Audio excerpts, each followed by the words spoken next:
Nerf Lawbringer review.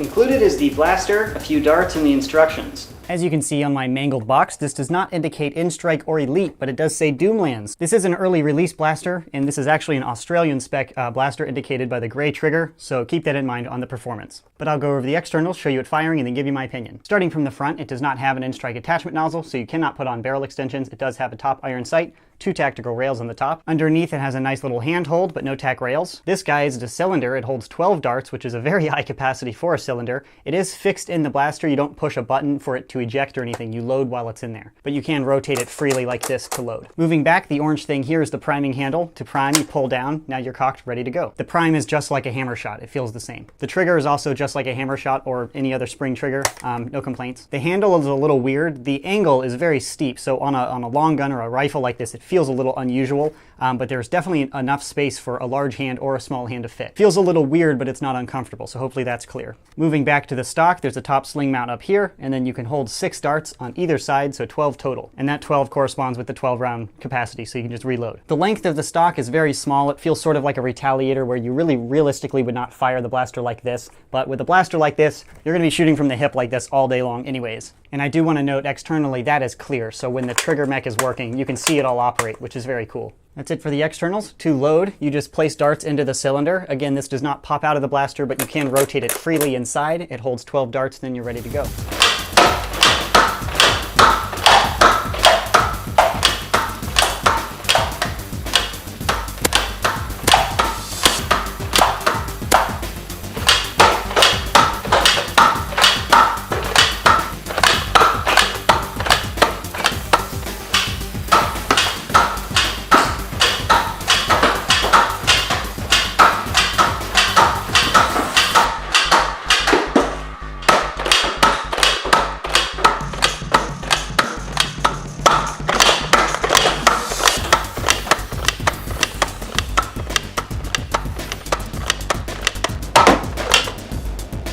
$52.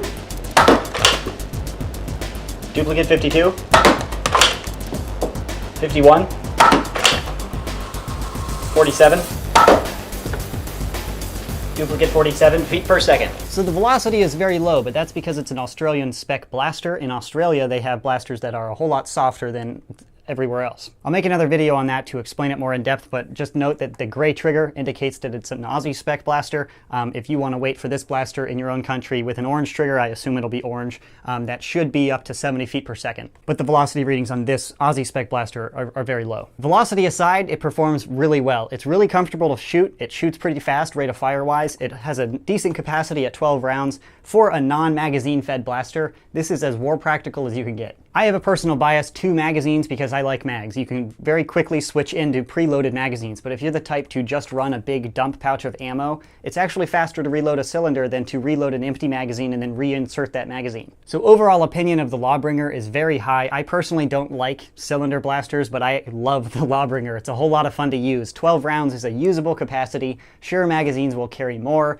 but when it comes time to reload and you don't like carrying extra mags, or maybe you can't, the Lawbringer is a great option because it's very quick to reload, relatively speaking. The action is very similar to a hammer shot, so if you like the hammer shot action, you will very likely like the Lawbringer. Some people just don't like this priming style. I get that. So if you don't like it, I probably wouldn't buy a Lawbringer if I were you. But other than that, the performance is phenomenal. Performance being mechanics. Obviously the velocity is low, like I said, but when the US spec gun comes out with 70 feet per second, it'll be just like any other elite gun in range and performance. Regarding the size, it is a little cramped. If you have the habit of keeping your finger outside the trigger guard, a lot of kids don't because they don't have firearms training. That's reasonable. But if you like to just keep your finger in the trigger guard, you'll never notice. But if you try to come out, the elevation change is so far away that it feels a little bit bizarre. But now I'm just getting super picky, and the stock is also really short. But realistically, I don't think I'd ever use this blaster like this. I'm going to be firing like this all day, every day. You'll know exactly what I'm talking about when this gets in your hands. You do not want to shoulder it. You just want to fire from the hip like a boss. So besides the velocity, which will be fixed with the US spec gun with the orange trigger and 70 feet per second, if that comes out, I assume it will, the only difference there is the spring. So the review of the Aussie spec gun will transfer into the normal spec model.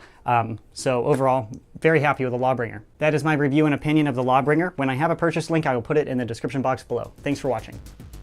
This Lawbringer was imported from Australia. The guys over at Make Test Battle, another Nerf YouTube channel, sent it over to me. Very nice of them to do that because this is not in the United States yet. If you'd like to check out their channel, link in the description box and an invitation up here. It's nice to see another YouTube Nerfer who knows how to edit and not waste their viewers' time. So if you enjoy my edits, go check out their channel. It's not the same, but it's similar. The production value over there is just higher than most YouTube Nerfers, which I respect. So check it out if you'd like to.